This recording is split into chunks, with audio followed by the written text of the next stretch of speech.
제가 제목을 하나님의 스토리 안에서 나의 정체성으로 정했거든요. 이 시간에 어떤 주제로 성도님들과 함께 나눠볼까요?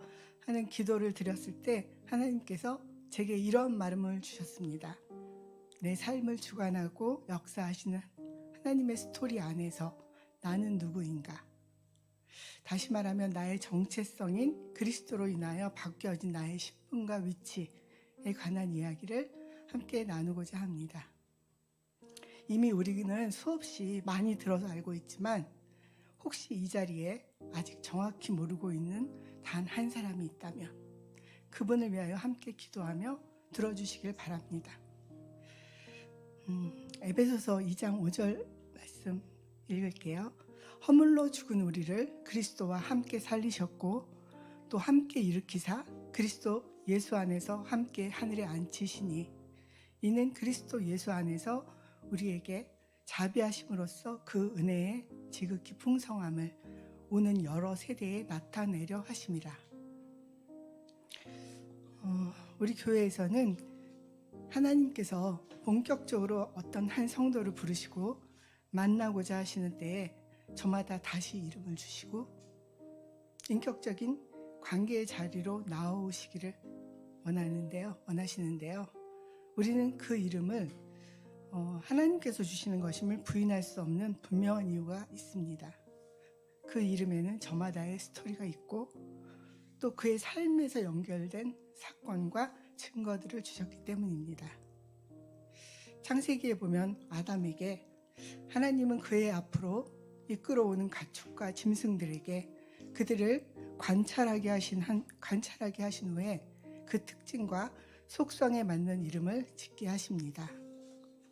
그런데 아담이 그때 그럴 수 있었던 이유는 아직 범죄하기 전이므로 하나님이 넣어주신 신성과 지혜가 있어서 짐승들의 이름을 지을 수 있었다고 합니다. 우리의 삶에서도 처음 자녀가 생겼을 때 넘치는 사랑과 기쁨으로 충만하여 가장 뜻이 좋은 이름을 지어주려고 애쓰지 않나요? 아기의 이름을 부르면서 부모로서 끝없는 관심과 사랑을 주는 관계라는 게 시작되잖아요. 하나님께서는 나를 하나님을 기뻐하는 존재로 관계하시기 위하여 지으셨다고 합니다. 그러니 하나님께서 나를 부르시는 그 이름에는 분명한 그분의 사랑과 내 존재의 목적이 부어져 있을 수밖에 없겠구나 하는 부모된 아버지의 마음이 알아졌습니다. 성경 속에서도 아브람을 아브라함으로, 사레를 사라로, 야곱을 이스라엘로, 신약 속의 사울은 바울로 이름을 다시 부르는 것을 우리는 볼 수 있는데요.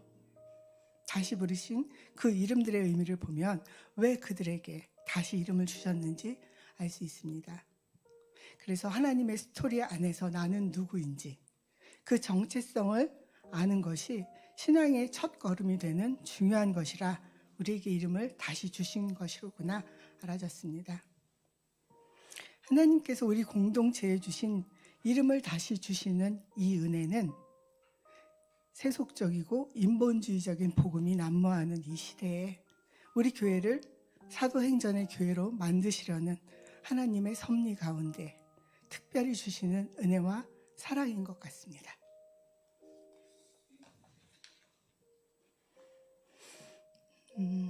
나의 정체성을 아는 데 있어서 먼저 바뀌어진 신분에 대해 이야기하겠습니다. 참된 그리스도인은 십자가의 공로로 말미암아 거듭났기에 하나님의 자녀이며 하나님의 나라의 상속자가 되었습니다. 하나님은 우리를 부르신 그 소명대로 우리가 속한 공동체 안에서 내 삶을 통해 하나님의 신성과 원복을 나타내는 자로 살기를 원하십니다.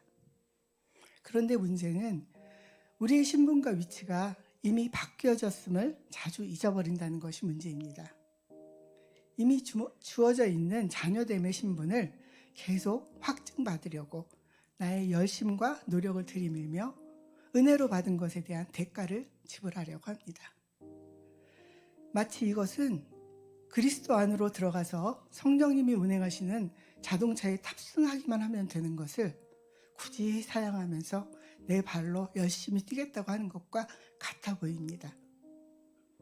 물론 내가 하나님의 자녀라면 분명히 그분은 나를 그대로 내버려 두지 않으시고 하나님의 신실하심과 열심으로 나를 이끄실 것입니다.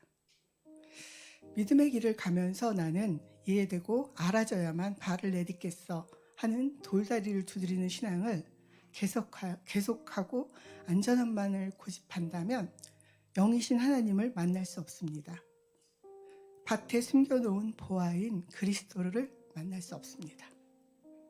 당연히 하나님의 자녀됨의 권세와 능력을 내 삶에서 누릴 수 없습니다. 내가 이해해서 믿어지는 것이 아니라 먼저 믿음으로 선택한 후에야 알아지고 이해되고 보여지는 나를 향한 하나님의 러브 스토리가 있습니다. 그 스토리의 주인공들이 성경 속에 기록되어 있는 믿음의 선진들입니다.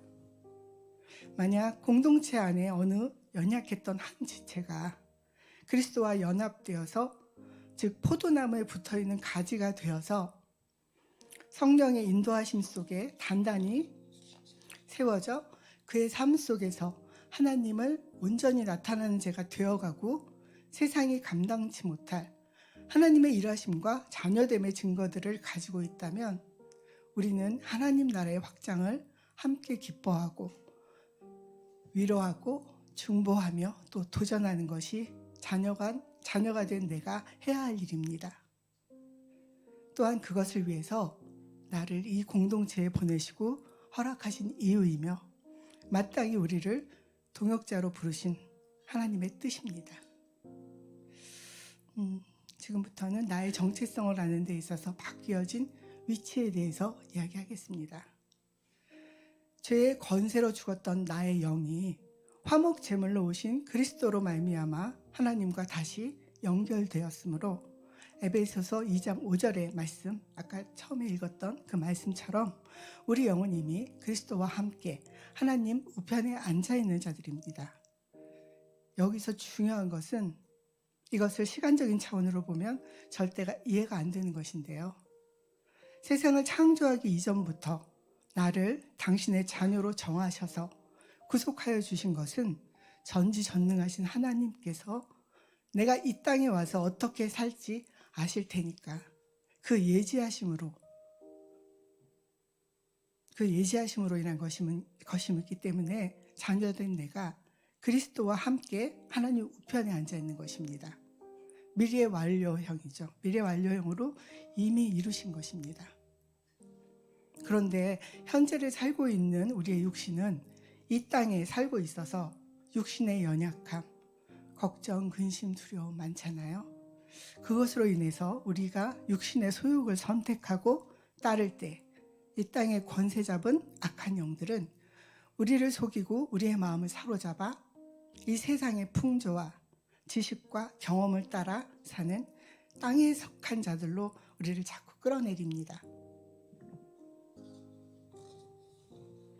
이렇게 하면서 우리의 위치가 어디에 있는지 자주 망각하게 만드는 것이 바로 사단의 두 번째 전략입니다. 그러나 우리는 이미 하나님의 자녀로 택정함을 입었고 하늘에 속한 자들입니다. 이미 2000년 전에 그리스도께서 우리의 죄를 대속하시고 사단의 머리를 밟아 승리하신 싸움에 참여한 자들입니다.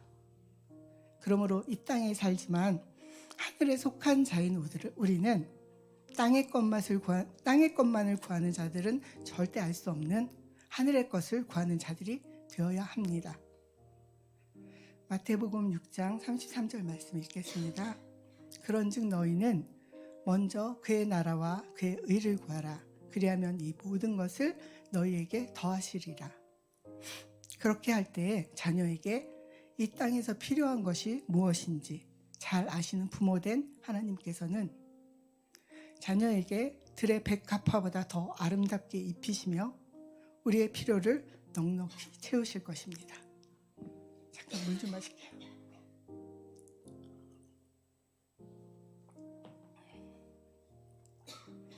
마태복음 28장 20절 말씀 읽겠습니다. 내가 너희에게 분부한 모든 것을 가르쳐 지키게 하라. 볼지어다 내가 세상 끝날까지 너희와 항상 함께 있으리라 하시니라.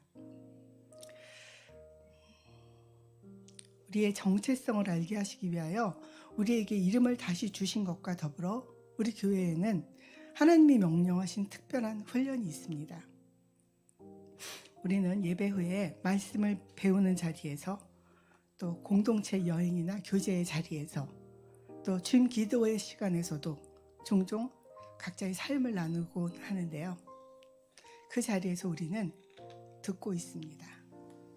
하나님의 말씀을 내 삶에 적용하려는 각 지체들의 몸부림은 어떠한지, 그 과정에서 생기는 자기 부인의 싸움들은 어떠한지, 영적 전쟁은 싸우는 자들에게만 예비하고 보여주시는 하나님의 손길은 무엇인지, 그래서 반드시 약속된 말씀을 이루고야 마시는 하나님의 신실하심은 어떠한지, 하나님께서 나타내신 수많은 증거들을 생생히 귀로 듣고 눈으로 보고 있습니다.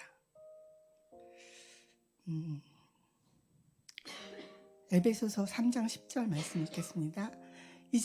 이는 이제 교회로 말미암아 하늘에 있는 통치자들과 권세들에게 하나님의 각종 지혜를 알게 하려 하심이니.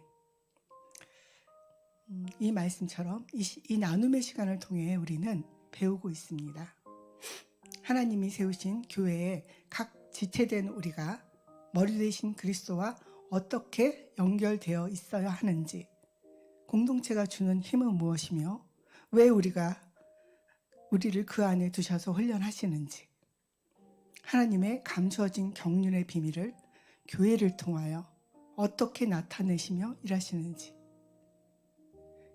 끊임없이 죄행과 죄책감을 앞세워 율법으로 올가매려는 사단의 속임수에서 어떻게 벗어나 우리가 자유로울 수 있는지, 하나님이 주시는 말씀의 능력과 권세는 어떻게 누릴 수 있는지, 왜 하나님의 나라로 침노에 들어가야 하는지, 그 모든 이유를 알게 하십니다. 이 모든 질문들에 대한 대전제이자 답은 무엇일까요? 무엇일까요? 네, 바로 우리가 그리스도 안에 있을 때입니다. 내가 그리스도 안으로 들어가고 그리스도가 내 안에서 온전히 나를 통치하실 때, 그래서 나를 통해 그리스도가 나타나실 때 위의 모든 문제들에 대한 답을 알려주십니다.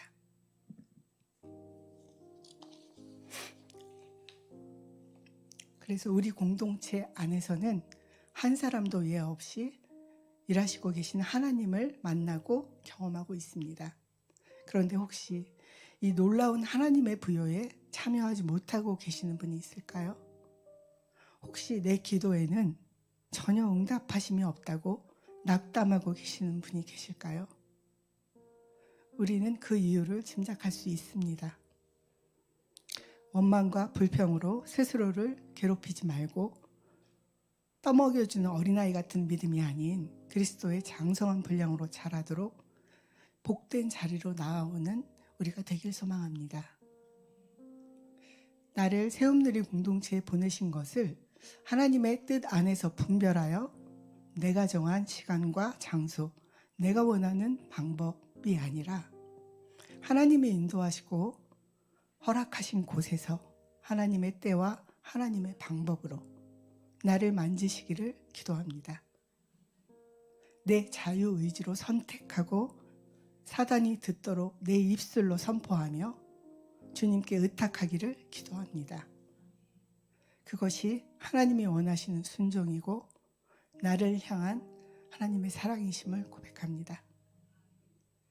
오늘 말씀을 정리한다면 하나님의 스토리 안에 있는 나의 정체성은 나는 누가 뭐래도 하나님의 자녀이며 하늘에 속한 자이고 그리스도 안에 있을 때만이 이 모든 것이 가능하다입니다. 사단이 나의 죄행과 죄책감을 가지고 참소할 때 나의 신분과 위치를 기억하고 그리스도 안으로 들어가서 승리하는 여호와 니시의 하나님을 찬양합니다.